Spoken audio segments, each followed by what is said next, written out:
También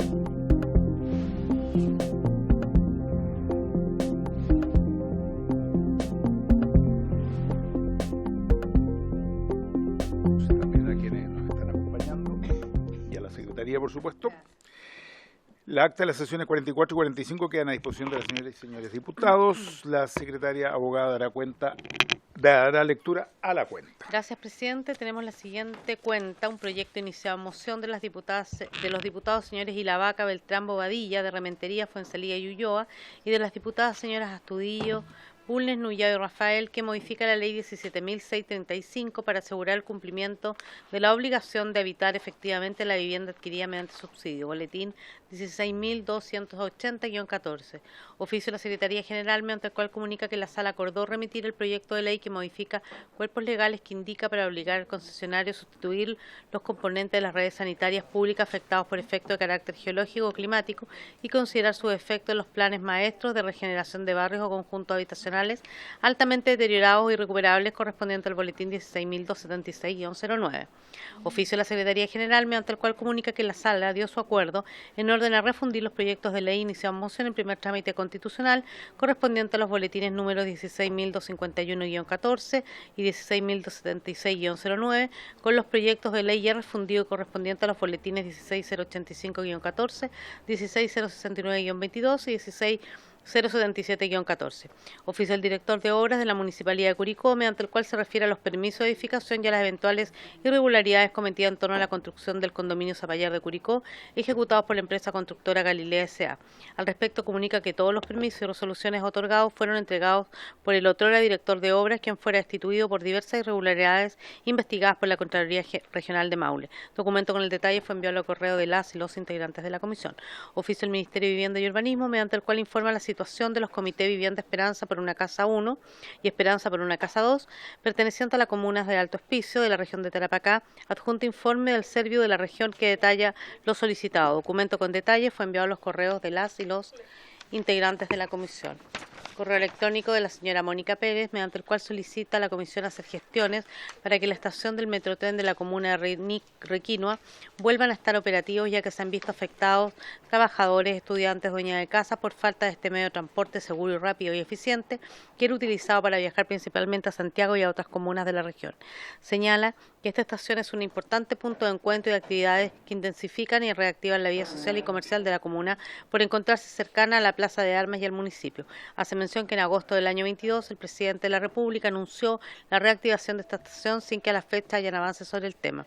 Correo electrónico del señor Juan Vera, que en representación de 3 movimientos de vivienda de la comuna de Peñalolén, que agrupa 21 comités y a un total de 2.700 familias, solicita audiencia para exponer las modificaciones legislativas para atacar el tema de la captura de plusvalía que muchos países desarrollados ya están trabajando, propuesta legislativa para terrenos con fondo de garantía y presupuesto para adquisición de terrenos. Comunica que dentro de su trabajo como dirigente ha detectado necesidades legislativas que les gustaría compartir.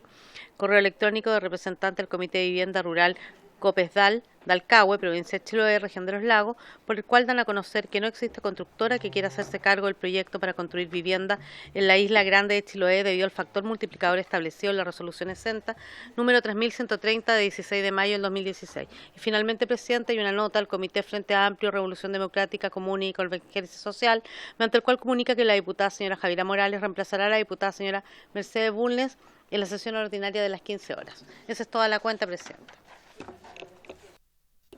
Muchas gracias, secretaria. De la cuenta, entiendo entonces que ya todos los proyectos que habían en relación a socavones y similares están ya todos acá y los tenemos todos refundidos, sí, incluido el último también. Sí. Y ese es el comparado que nos envió, perfecto. Que va a estar en la próxima sesión. En la próxima sesión, ese es un tema que quería aclarar. 2, la respuesta del director de obra de la Municipalidad de Curicó es por un oficio que habíamos enviado a solicitud de la diputada Mercedes Bulnes. Así que eso estaría en los correos de cada uno de nosotros. La respuesta del condominio Zapallar le mandaron, sí, pero eso está. Es una larga respuesta. Así que la tiene cada uno. Después, sobre el punto 6 de la señora Mónica Pérez, que de la comuna de Requinoa, yo creo que lo que habría que hacer es oficiar para consultar. No sé si les parece, que pregunta por el Metrotren. ¿Les parece? ¿Estamos de acuerdo? Sí, consultar el Estado. Y lo mismo respecto del punto 8, el correo electrónico sobre el problema en la región de los lagos, donde en la provincia de Chiloé no están pudiendo avanzar en esas viviendas, que también oficiemos consultando. ¿Les parece bien? ¿Pero quién oficiamos ahí, presidente? ¿Al Servio? ¿Quién? ¿Al Ministerio? Yo creo que al Ministerio, y que vean ellos quién digamos, a quién le remiten para que nos dé la respuesta. Si es Servio, Seremía, etcétera, ¿no? Perfecto. ¿Al transporte será? Y 6 del Ministerio de Transporte, directamente, sí. Ministerio de Transporte. ¿Acordamos entonces esos oficios? Aprobado. Y el 7 habría que acordarlo para recibir. Habría que ponerlo en la lista de los que tenemos para recibirlo. ¿Quiere agua?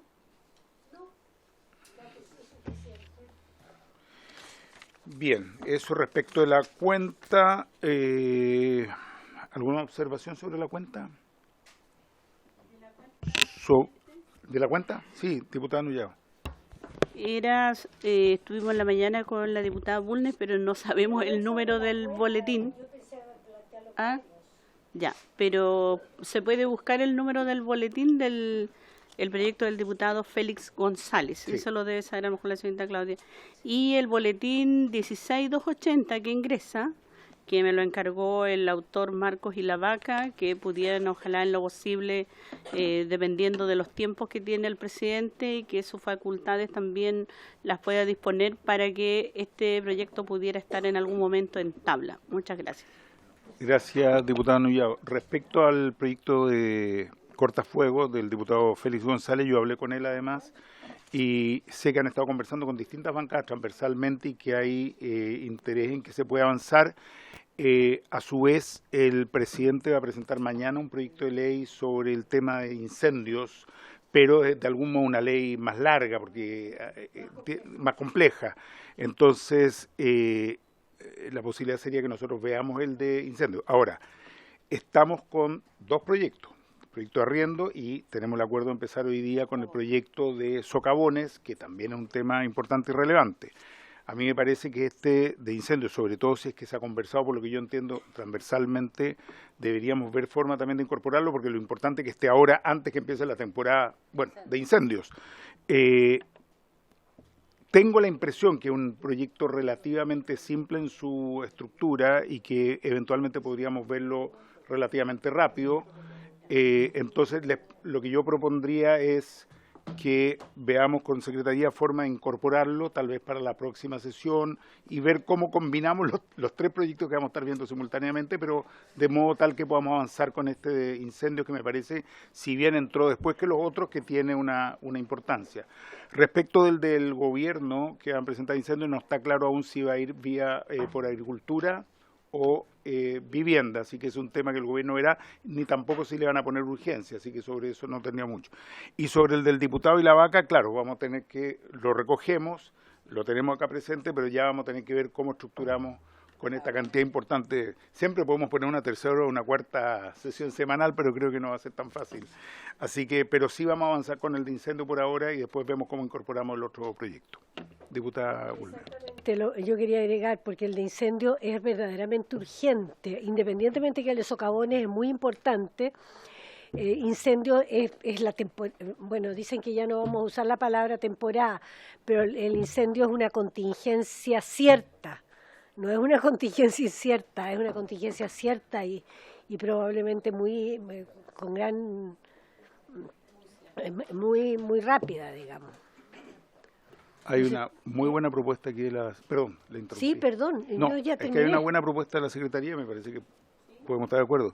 Como el de socavones incluye 5 proyectos, se ha trabajado en un comparado, se ha hecho un gran trabajo por parte de la Secretaría, pero de algún modo hay que llevar eso a una propuesta. Entonces podemos tener una subcomisión o con alguno de los asesores y asesoras que puedan trabajar en eso un par de semanas, mientras vemos que no es exactamente incendio, para ser bien preciso, es de cortafuegos. Entonces tal vez podemos trabajar nosotros en el de cortafuegos 2 semanas, en fin, y mientras tanto que se trabaje en una subcomisión, en un texto único, que es el que de todas maneras va a haber que hacerlo, así que en realidad para el caso no implica retrasar nada. Igual empezaríamos a verlo hoy día por la vía de la presentación del proyecto, que entiendo que lo va a hacer la diputada Tudillo, y eventualmente alguno de los otros autores o autoras, y después de eso definir quiénes pueden trabajar para hacer un solo texto que sea la propuesta que estudiemos luego en la comisión. ¿Les parece? Avanzamos de esa manera. Acordado. Presidente, Sí. yo había pedido que se pudiera escuchar a los vecinos del condominio Zapallar, justamente se entregó, ya tenemos la respuesta al oficio, por lo tanto ya tenemos una mayor facilidad para entender lo que ellos nos van a exponer, y yo había pedido y se iba a ver si acaso podía ser invitado digamos, en el curso del mes de octubre. Diputada, la intención nuestra efectivamente es que vengan a la comisión quienes han pedido estar acá, pero si queremos ver simultáneamente 3 proyectos, y aunque a la gente que viene de los comités le pedimos que sean solamente 10 minutos, por el mismo interés que despiertan los temas y que es legítimo acá en la comisión, se alarga. Hemos visto que al final es media hora. Hoy día mismo vamos a tener en la siguiente, si no me equivoco, un grupo, no, pero además viene un grupo, un campamento de San Antonio. Entonces yo trataría de ir regulando eso con la comprensión de todos y todas, de tal modo de que podamos avanzar sobre todo también en los proyectos. Yo entiendo que es importante recibir a los comités, ¿no? Y a la Junta de Vecinos, sin duda, si no tengo ninguna duda, y por eso lo hemos estado haciendo, pero regulándolo de tal modo de que podamos avanzar en estos proyectos, es decir, y eso va a implicar que sigamos, digamos, una fila. Entiendo que hay varios, le vamos a pedir a la Secretaría por actualizar nuevamente la lista, los que están pendientes, de tal modo de ir invitándolos, pero lo que les pido es la comprensión de la priorización también de los proyectos que tenemos. Diputada Nullao. Presidente, yo valoro los esfuerzos que vamos a hacer todos con los inicios de esta sesión a partir de las 14 horas, y tal vez pudiéramos darnos 1 o 2 semanas en el avance de los proyectos y posteriormente fijar las audiencias como lo está planteando la diputada Bulnes. Y el caso de mi región también me han señalado, yo he dicho que esperemos porque hay una prioridad, pero sí sería importante a lo mejor por la urgencia, como plantea la diputada, de que se pueda su urgencia traducirlo tal vez ellos en una carta dirigida a la Secretaría donde expliquen qué es lo que se requiere con urgencia, porque a veces nosotros podemos escuchar, pero es importante oficiar rápidamente al Ministerio y que lo voy a hacer también de esa manera con los casos que tengo. Gracias. Buena idea, diputada Nullao. Yo propongo lo siguiente al respecto, tomando su idea. Quienes tengan algunos otros comités, junta de vecinos, organizaciones que tengan interés en venir a la comisión, hagan llegar la información a la Secretaría, de tal modo que podamos compilar todas las demandas que hay de venir, primera cosa. 2, démonos un par de semanas para avanzar en los proyectos, para sacar lo que es más urgente, y después vamos incorporando de a uno en las sesiones. Y 3, me parece muy buena idea lo que usted está planteando, que envíen una carta de tal modo que ya podamos tener avanzado también y sepamos, y la presentación por lo tanto puede ser mucho más acotada y al tema específico. Diputada. Exactamente, yo me refería que en el caso de esta villa, digamos, hay 2 cuestiones. Primero que nada, ya tenemos mucha información porque ya nos llegó, o sea, no, ya sabemos exactamente de qué se trata. Pero a mí me parece, me hace fuerza una determinada urgencia, porque además esta constructora no tiene que ver con el Servius, sino que es una constructora privada que además tiene connotaciones políticas, porque es la constructora Galilea. Entonces, ese tema, que no se crea que hay de alguna manera una protección de personas, al no escucharlos, me refiero. ¿Te fijas? Porque hay no es que queramos echarle basura a la constructora Galilea, pero también podemos tener que tener una opinión en una situación en que hay una arista compleja. De acuerdo, diputado. Hagamos así entonces, con una carta, y eso es algo que le podemos pedir incluso a algunos de los otros que soliciten venir, ¿no es cierto? Me parece muy bien. Bien, ¿hay algún otro punto en varios o pasamos al proyecto? Bien.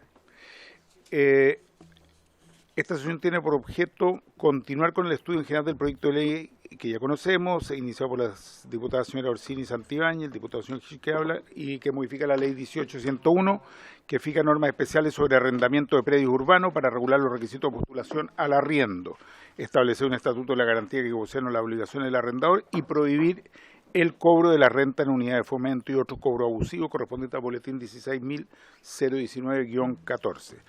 Asisten hoy día, están con nosotros el director nacional del Servicio Nacional de Consumidor, CERNAC, don Andrés Herrera Troncoso. Le damos la bienvenida, gracias por acompañarnos. Y telemáticamente entiendo que está la economista señora Michelle Lavé, que no pudimos escucharla, entiendo, en la sesión pasada, porque se nos fue, antepasada, sí, se nos fue el tiempo. Entiendo que está hoy día con nosotros, así que hoy día sí nos comprometemos a darle el tiempo para escucharla. Así que, pero vamos a partir, si les parece bien, por el director nacional del Servicio Nacional Consumidor. No sé cuánto tiempo necesitará para exponer. Muy buenas tardes, presidente. Muchas gracias. 10-15 minutos máximo. Bien, entonces, si les parece bien, yo propongo lo siguiente, para asegurarnos de poder escuchar a doña Michelle. Escuchamos a los dos expositores, si les parece bien, y después hacemos los comentarios, intercambios y preguntas, y así tenemos la certeza que escuchamos ambas exposiciones. ¿Qué tal, doña Michelle? Aprovechamos a saludarla. Muy buenas tardes, señor presidente. Buenas tardes. Entonces vamos a escuchar a don Andrés y después le vamos a dar la palabra a usted para que nos exponga sobre este proyecto. Tiene la palabra. Adelante. Muchas gracias, presidente. Bueno, por su intermedio, a continuación vamos a exponer la opinión que este proyecto le merece al Servicio Nacional del Consumidor, teniendo previamente en consideración que es un proyecto que nosotros consideramos en términos gruesos muy importante, en la medida que tiene por objeto corregir ciertas prácticas abusivas dentro del mercado de arrendamiento de predios urbanos, particularmente en perjuicio de los arrendatarios. Como una primera aproximación de este tema, decir que como CERNAC hemos recibido desde el año 2020 a la fecha un total de 3.102 reclamos, reclamos que dicen relación con distintas problemáticas asociadas al mercado del arrendamiento de bienes raíces urbanos, y que han sido formulados no solo por arrendatarios, sino que también por los propios arrendadores y también por algunos corredores de propiedades. Es decir, aquí tenemos problemáticas que dicen relación desde la no devolución de la garantía por parte del arrendador, problemas de ejecución contractual, falta de refacciones o de mantenimiento y también falta u omisión de la restitución de los inmuebles, que son reclamos formulados por los propios arrendadores. Es decir, tenemos un conjunto de problemáticas de diversa naturaleza. Por eso es importante hacer referencia, en primer lugar, a nuestros comentarios desde el punto de vista primero de la aplicabilidad de la ley del consumidor respecto de estos contratos de arrendamientos y, en segundo lugar, observaciones específicas en relación al contenido del proyecto de ley. En cuanto a la aplicabilidad de la ley del consumidor a este tipo de contratos, es necesario tener presente que la ley 18.101, que es la que se modificaría con ocasión de este proyecto, establece que estos contratos se rigen por las disposiciones de la ley y supletoriamente, y lo no previsto por ellas, por el Código Civil. Es decir, por regla general, el arrendamiento, el contrato de arrendamiento de inmuebles en predios urbanos no está regida por la ley del consumidor. Sin embargo, el mismo cuerpo legal, la ley 18.101, establece en este caso una exclusión, una excepción, de respecto de viviendas que se arrienden por temporadas no superiores a 3 meses, por periodos continuos o discontinuos, siempre que lo sean amobladas y para fines de descanso o turismo. Esos contratos de viviendas, de arrendamiento de viviendas, se rigen por la ley del consumidor. Y eso está expresamente estipulado no solo en la ley 18.101, sino que también en la ley del consumidor en el artículo 2, letra C.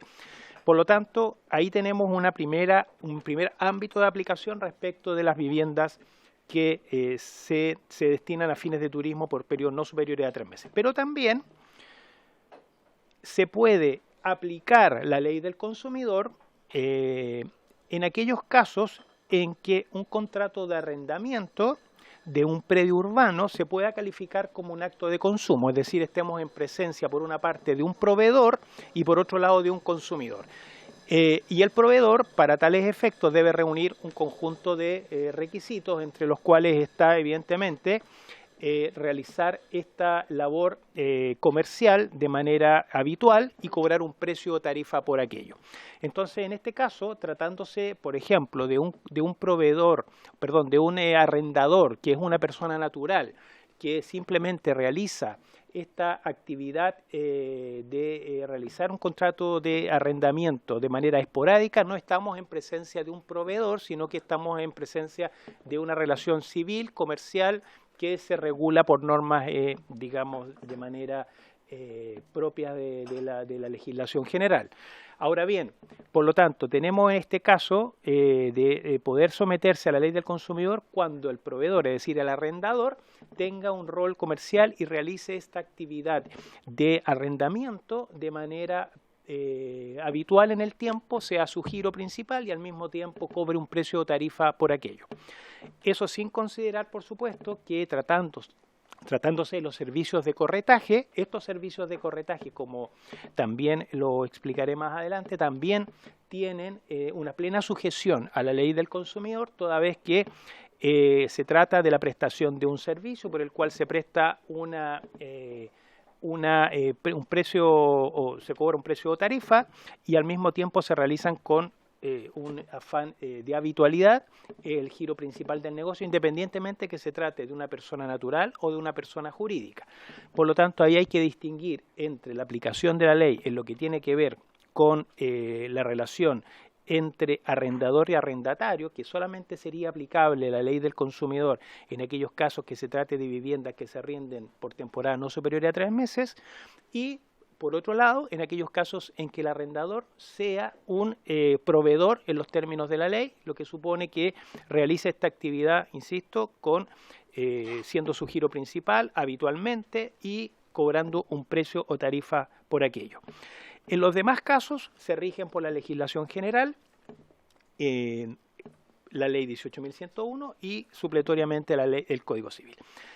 Sin perjuicio entonces de esta eventual inaplicabilidad que se podría dar en ciertos supuestos de la ley del consumidor, igualmente consideramos pertinente enfocarnos como CERNAC en ciertos aspectos referidos a los derechos de los arrendatarios que se relacionan más directamente con prerrogativas de que gozan los consumidores, toda vez que igualmente, aunque se trate de un contrato eminentemente civil, los arrendatarios están en una situación de cierta asimetría al momento de también establecer algún tipo de relación contractual con el arrendador.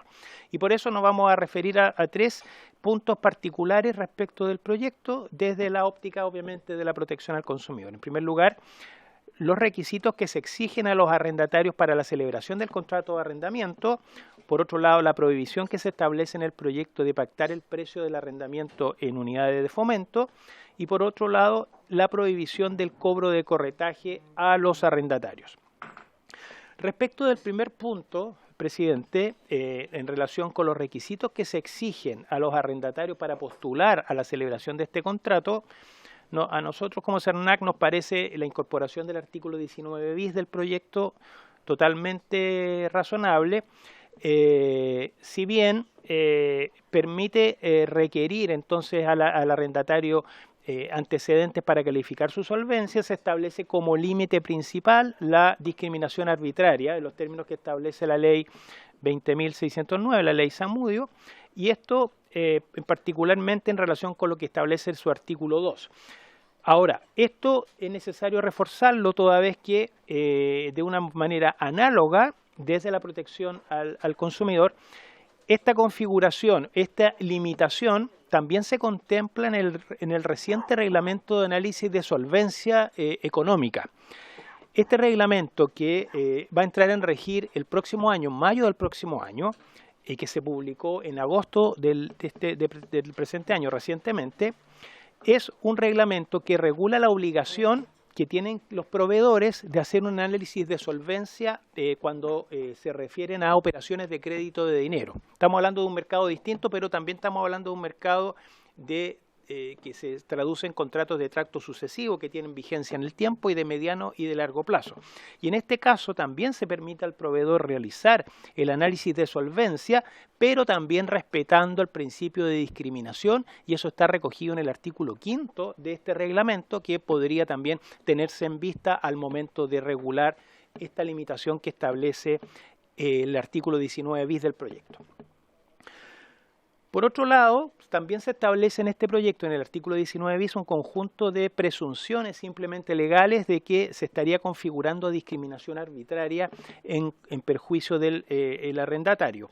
En este caso, solamente consideramos pertinente considerar una amplitud interpretativa que se podría dar en todas las hipótesis que se plantean, porque puede darse el caso de que se requieran al arrendatario documentos que no estén relacionados directamente con su perfil crediticio, pero que indirectamente, en conjunto con otros, se vinculen a su capacidad de cumplir sus obligaciones. Esto tiene que ver, por ejemplo, si se requiere a un arrendatario el certificado de nacimiento o de sus hijos y de matrimonio respecto de quienes conforman su grupo familiar, que son aquellos que van a habitar la vivienda, y al mismo tiempo aquellos que pueden complementar renta para efectos de postular, puede que sean pertinentes considerarlos en conjunto con otros documentos, más allá de que por sí solos no tengan esa virtud. Y por otro lado, entendemos que hay algunas situaciones que se contemplan como hipótesis de discriminación arbitraria que no serían propiamente tales en los términos al menos de lo que define el artículo 2º de la ley Zamudio, la ley 20.609, por ejemplo, cuando se exige no superar 2 o más periodos de renta, o requisitos de esa naturaleza que tienen que ver más bien con aspectos crediticios. Por otro lado,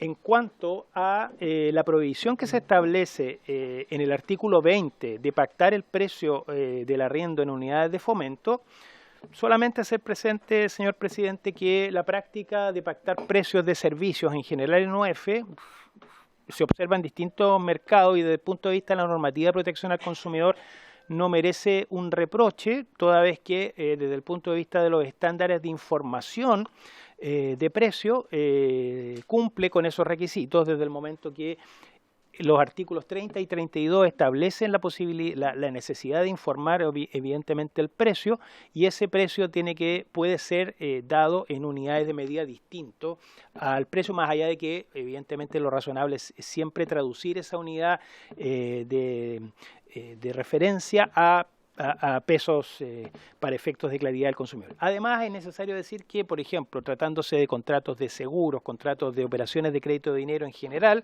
la ley expresamente contempla en el artículo 17b la posibilidad de que se establezcan mecanismos de reajustabilidad, como podría ser, por ejemplo, la OEF, siempre y cuando eso se informe adecuadamente y se establezca esa unidad que no dependa exclusivamente de la discrecionalidad del arrendador en este caso, o del proveedor, es decir, que sea sobre la base de criterios objetivos. Y segundo, como observación, solamente tener en cuenta que de las ideas matrices del proyecto se desprende más bien que la idea de prohibir el precio en unidad de fomento tendría que ver más bien con la posibilidad de un doble reajuste, es decir, que esté pactado el precio del arrendamiento en UF y al mismo tiempo se establezca un mecanismo adicional. Entonces, en este caso, con una prohibición absoluta de la UF, pudiera eventualmente también quedar sin un mecanismo de reajuste, digamos, relativamente objetivo el contrato, pudiendo desprenderse incluso que no podría ser susceptible de reajustabilidad. Ese es un punto que es importante considerar, y luego se podrían generar cuestionamientos también desde el punto de vista de la libertad contractual cuando no se rijan por la ley del consumidor, y al mismo tiempo una simetría regulatoria en otros mercados en que se permitiría la fijación de precios en UF y no en este caso. Y por último, respecto, presidente, del cobro de los servicios de corretaje, decir que nosotros ya hemos interpretado de manera administrativa que los contratos de corretaje, como decía al comienzo, se rigen por la ley del consumidor. independientemente de quien desempeñe esta labor, sea una persona natural o una empresa, toda vez que no quedan por una parte excluidos de la excepción que establece la ley del consumidor. Hay que recordar que la ley del consumidor dice que cuando se ejerce una profesión y esta profesión se ejerce de manera independiente, no es proveedor. En este caso no hay una profesión de corredor de propiedades, más allá de que se ejerza de manera habitual, por lo tanto no quedan excluidos de la ley del consumidor y además son actos mixtos, son actos que son comerciales para el corredor de propiedades y son civiles para el consumidor y por lo tanto están plenamente regidos por la ley.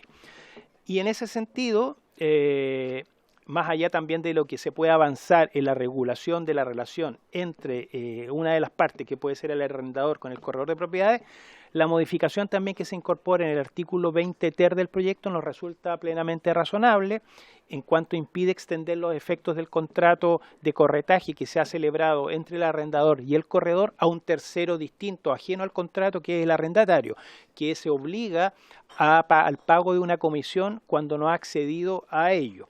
Y esto es especialmente crítico para nosotros, considerando que se puede considerar como o se puede establecer como una condición o un requisito sine qua non para el arrendatario para celebrar el contrato la circunstancia de que se obligue al pago de una comisión. Y eso también nos parece que, salvo que el consumidor o el arrendatario, futuro arrendatario, acceda libre y voluntariamente a ese pago, en principio no le deberían ser oponibles, digamos, los efectos del contrato celebrado entre arrendador y arrendatario. Esos son los comentarios, presidente, que nos merece el proyecto. Muchas gracias. Muchas gracias por su exposición, don Andrés. Creo que aclara y ayuda muchísimo. Tal como dijimos antes, vamos a escuchar las dos exposiciones. Usted nos va a romper el acuerdo tomado. Ya, pero...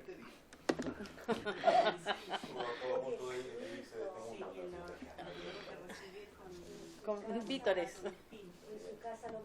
Diputado, le vamos a dar un minuto, pero después no, por favor. Si es una cosa puntual, pregúntele nomás.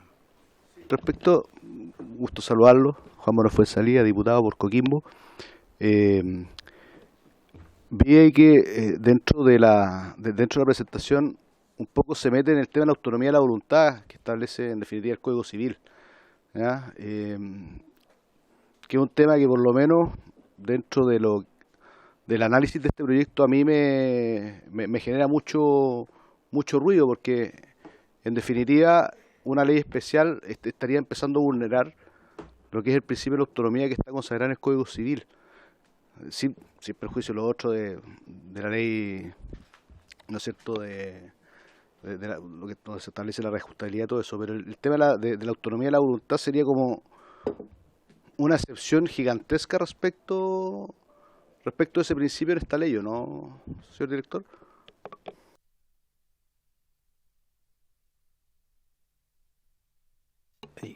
Por su intermedio, presidente, yo le puedo comentar que, bueno, el ámbito de aplicación de la ley 18.101 de este proyecto no se modifica, y eso significa que para aquellos casos en que la ley del consumidor no es aplicable, que es la normativa de protección al consumidor es una normativa tutelar que protege especialmente al consumidor, se rige por las normas de la ley 18.101 y por el Código Civil. Por lo tanto, rige plenamente la libertad contractual en aquellos casos en que no haya un proveedor habitual que arriende permanentemente su inmueble o que no arriende, por ejemplo, lugares amoblados para efectos turísticos. Ese es en el fondo el ámbito de la aplicación de la ley. Por consecuencia, en un contrato de arrendamiento de un predio urbano entre una persona natural y otra natural no regida por la ley del consumidor, rige plenamente la libertad contractual, digamos, y eso con los límites propios que establece la normativa general.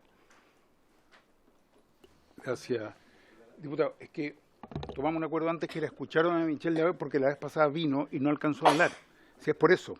Y después vamos a hacer todos los intercambios y las preguntas. Sí, van a ser consideradas y me parece muy importante. Solamente que antes de usted llegara le comprometimos a doña Michelle que la íbamos a escuchar inmediatamente después del director.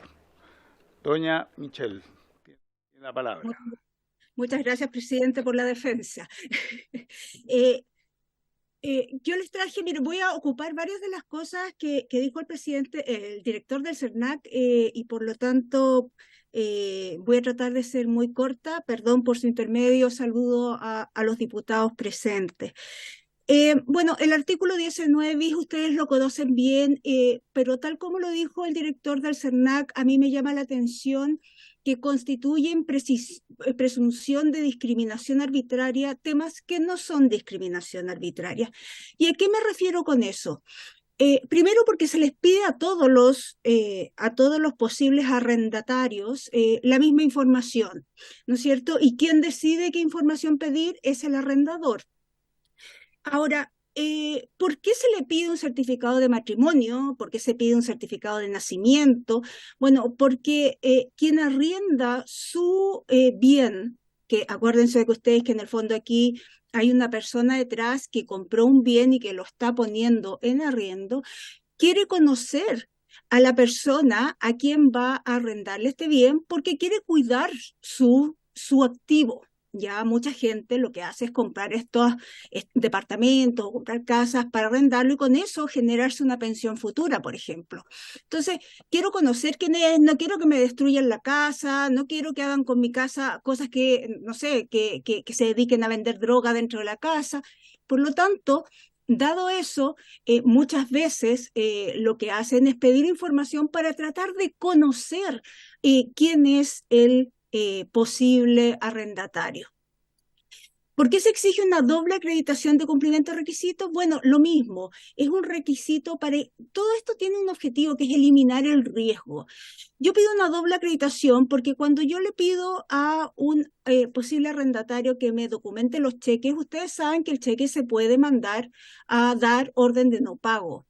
Y por lo tanto, cuando yo pido un aval aparte de un cheque, lo que estoy asegurándome es que si dan orden de no pago, alguien más va a responder por aquello que no está pagado. Nuevamente, lo que quiere asegurar el arrendatario es que, o el arrendador, ¿no es cierto?, es que en el fondo le paguen aquello que está arrendando. Lo mismo cuando se pide la acreditación de ingresos por un monto superior a 2 veces el valor de la renta mensual. En el sector financiero se habla de que en general el arriendo no debería superar 1/4 del monto del ingreso de la familia, porque 3/4 se necesitan para pagar el resto de los bienes. Si es mucho mayor que eso, en general es muy difícil que aquel que ha arrendado una propiedad tenga la capacidad para hacer los pagos mensuales. Por lo tanto, aquí hay un tema importante que tiene que ver con disminuir los riesgos. Ustedes saben que en la economía hay asimetrías de información. Cuando yo le muestro una casa o le muestro un departamento que tengo en propiedad y quiero poner en arriendo a un posible arrendador, yo no conozco al posible arrendador y por lo tanto trato de asegurarme tener la mayor información posible y por lo tanto todo lo que se pide tiene ese objetivo. Si eso se hace igual para todos, no hay discriminación arbitraria. Ahora, ¿qué pasaría si es que no se le da permiso a quienes ponen en arriendo sus propiedades para cubrir ese riesgo, que es el no conocer al posible arrendador? Bueno, la primera opción es, no voy a asumir el riesgo de arrendar mi propiedad a alguien que no conozco y que pueda no pagarme al final, y por lo tanto deja de ser un buen negocio o deja de ser una forma que me sirva para generar una renta futura, lo pone en venta e invierte en otros activos, acciones u otros documentos, fondos mutuos, depósitos a plazo. Y por lo tanto lo que hace es disminuir el mercado de arriendo, que sabemos lo importante que es en estos momentos, especialmente cuando en un país como Chile, en que la cantidad de tierra no es mucha, los arriendos no son baratos, ¿ya? Por lo tanto, una ley como esta implicaría menos propiedades en arriendo y por lo tanto precios más altos. O asumo el riesgo de que no conozco a quién voy a arrendar mi propiedad o conozco menos porque uno al final nunca conoce, ¿no es cierto? y por lo tanto lo que hago es cobrar lo que se llama un premio por riesgo, le cobro un precio más alto. Y eso haría que todos los precios de los arriendos terminen al alza. Por lo tanto, la información y requisitos que se les piden a los arrendatarios permiten que el arrendador ponga un precio más bajo al posible arriendo porque elimina o disminuye esta diferencia en la información que tienen ambas partes. Respecto del inciso tercero del artículo 20, que habla de que no podrá pactarse unidades de fomento, cuando hay inflación y yo tengo una inversión, entonces lo que yo quiero es que al menos me cubra que mi activo al menos me cubra el riesgo inflacionario. Si es que no me dejan poner que el contrato se reajuste en UF, más allá de todas las opciones, ¿no es cierto? Y todo lo que dijo el director del CERNAC respecto de la legalidad de hacerlo. Primero, en vez de hacerlo en UF, incluyo una reajustabilidad por el IPC del mes pasado. Y eso es exactamente lo mismo que la UF. Por lo tanto, basta con cambiar 3 palabras de un contrato y queda exactamente igual. Segundo, hago contratos mensuales y cada mes hago el contrato por un precio distinto que lo que haga es aumentar el precio del arriendo en el equivalente al reajuste por inflación UF. El problema de eso es que genera costos de transacción y por lo tanto al final se hace más caro, se hace más engorroso, se necesita más tiempo. Y si ya no me dejan hacer contratos mensuales o no me dejan, ¿no es cierto?, incluir esta reajustabilidad por IPC, voy a cobrar la inflación por adelantado. Fíjense ustedes que a principios de este año la inflación esperada para este año era 6%. Hoy día la inflación esperada para este año, de acuerdo a lo que dijo el Banco Central, es algo arriba de 4%. Si yo no hubiera podido reajustar por UF, le hubiera cobrado por adelantado ese 6% de inflación a mis arrendatarios, porque voy a cubrirme de la inflación, entonces digo, este año voy a reajustar por 6%, que es lo que dijo el Banco Central, ni siquiera lo que dijo el Banco Central que iba a ser la inflación a fin de año. Resulta que todos los arrendatarios habrían pagado 1,5% más porque la inflación ha ido bajando. Cuando se paga por UF, están pagando menos porque pagan efectivamente la inflación real y no una estimación de inflación.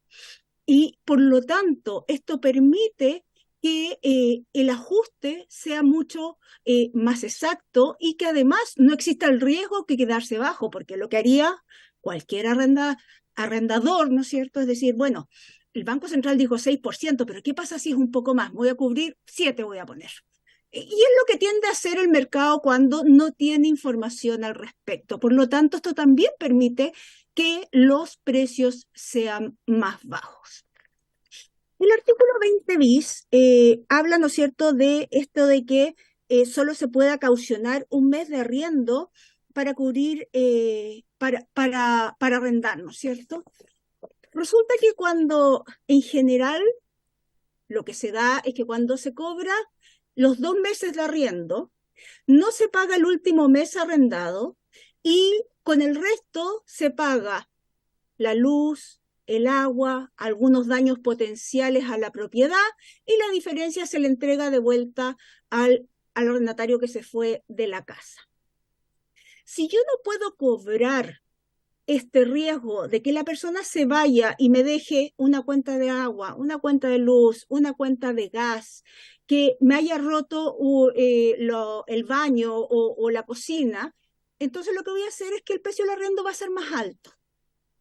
Y eso obviamente lleva a que como yo no conozco desde antes quién es mi arrendador, por lo tanto no sé si se va a escapar sin pagar o no se va a escapar sin pagar, aun cuando sepamos que no es todo el mundo el que se escapa sin pagar, es un porcentaje pequeño o menos pequeño, depende, ¿no es cierto?, de quién lo diga. Pero igual si existe un riesgo de que se escape sin pagar, bueno, el arrendador va a tratar de cubrir ese riesgo, ¿ya? Y por lo tanto el efecto final es que termina subiendo el precio del arriendo, cuando esto lo que permite es que el precio del arriendo se mantenga más bajo y que me devuelvan después. Otra cosa es que uno pudiera, ¿no es cierto?, por ley, ver cómo hacer para que, una vez cubierto el costo del agua, de la luz, del gas y posibles daños a la propiedad, quede un monto que haya que devolver al arrendador. Y eso definitivamente hay que ver cómo cubrirlo. Finalmente, el artículo 20 ter habla del servicio corretaje. Y aquí, en la sesión pasada, si ustedes se recuerdan, hubo una discusión respecto a que el arrendador paga por este servicio porque viene un corredor de propiedades y le muestra la casa a muchas personas.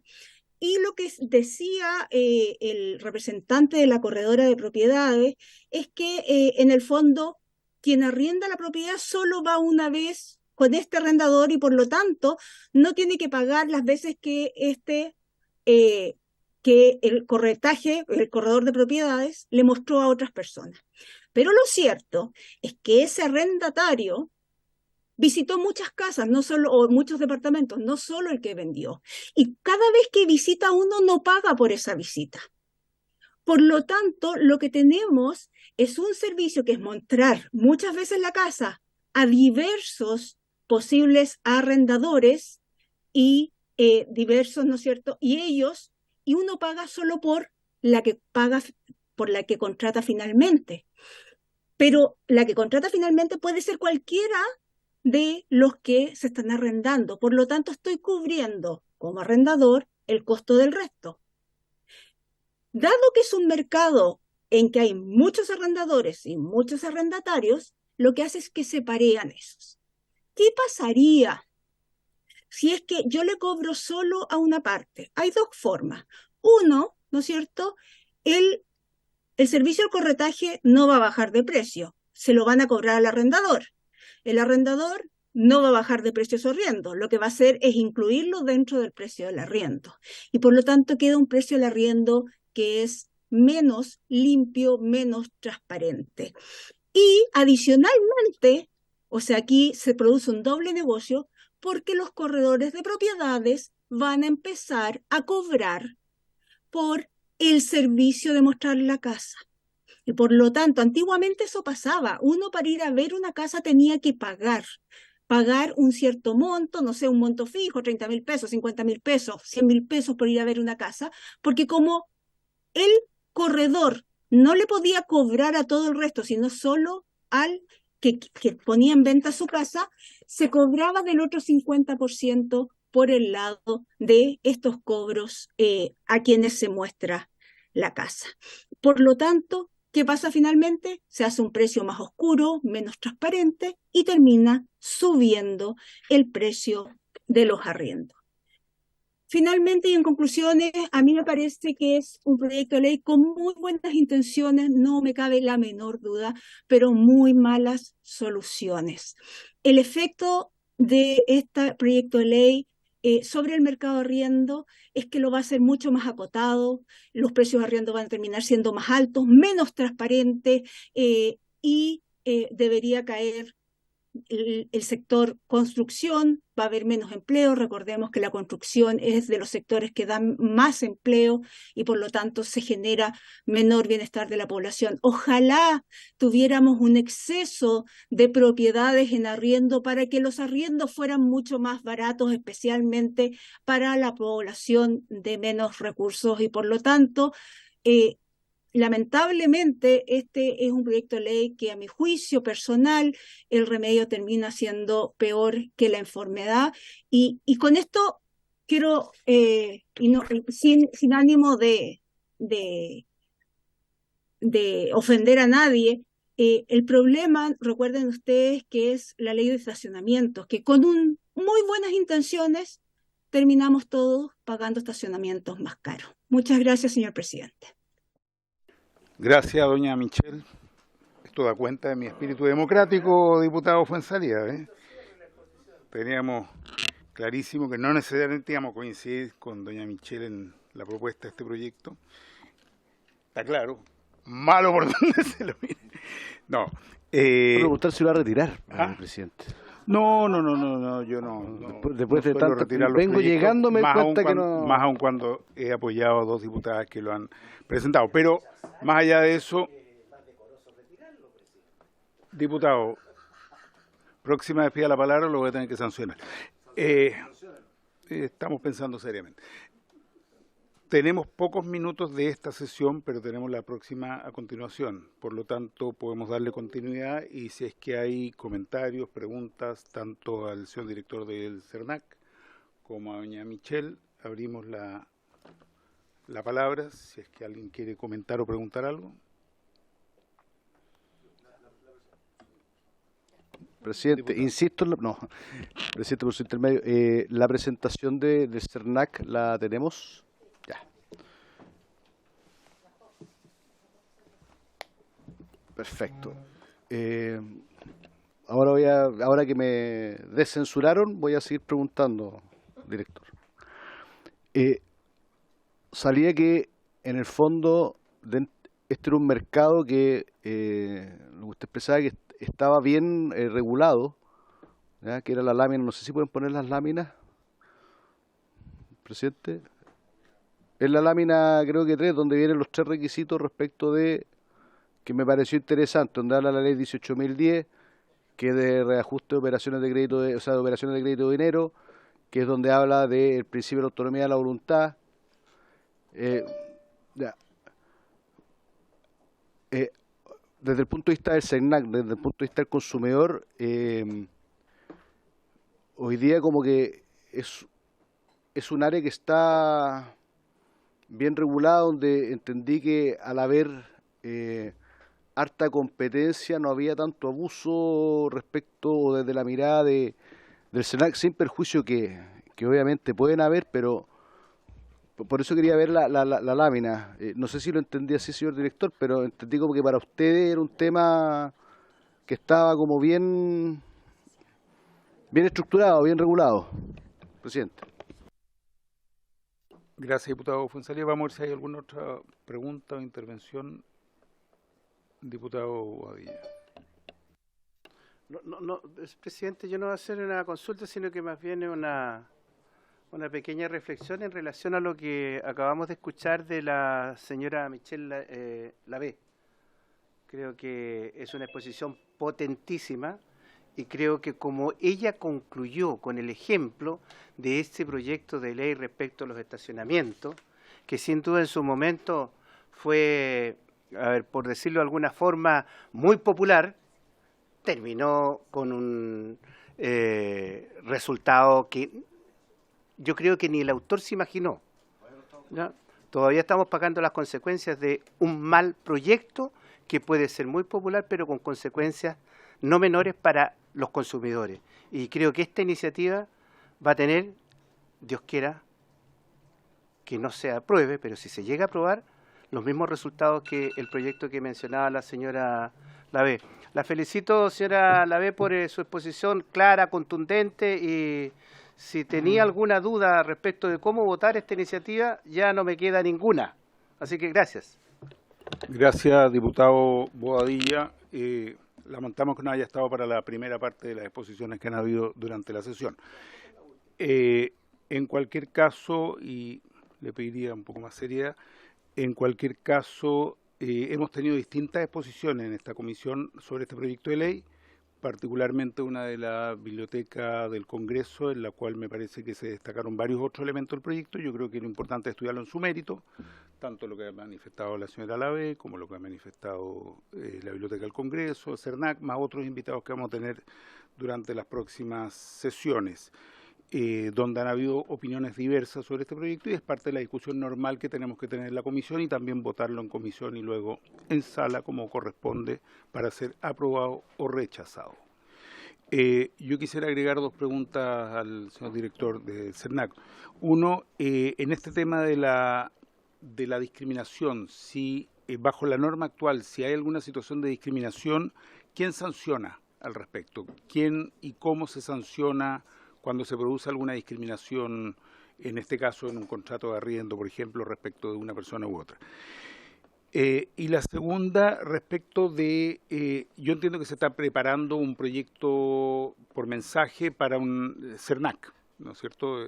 Ahí está eso en camino, para una nueva ley CERNAC o una modificación. y la Biblioteca del Congreso a nosotros nos hizo una presentación sobre derecho comparado.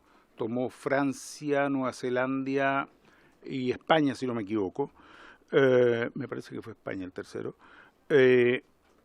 Y ahí se veía que hay una entidad centralizada en algunos casos o descentralizada en otros, en el que era una suerte de depositario de los contratos de arriendo, ¿no? Eso existía en los 3 países de distintas maneras, para velar por el cumplimiento de estos, de los requisitos y de los contratos en general, de los valores pactados, de las condiciones pactadas, etcétera. Quisiera saber la opinión de usted, si cree que debería incorporarse también acá alguna norma de ese tipo, ya sea en la ley de CERNAC, si es que el CERNAC puede hoy día cumplir esa labor, o cómo se puede contribuir para tener una suerte de certeza de que se cumpla con las condiciones establecidas en un determinado tipo de contrato. ¿Quién? Diputado Fuenzalía, ¿quién está pidiendo? ¿Perdón? ¿Terminar la sesión? Sí, eso. ¿Sí? ¿Les parece? Sí. Cumplimos con la formalidad de se levanta esta sesión.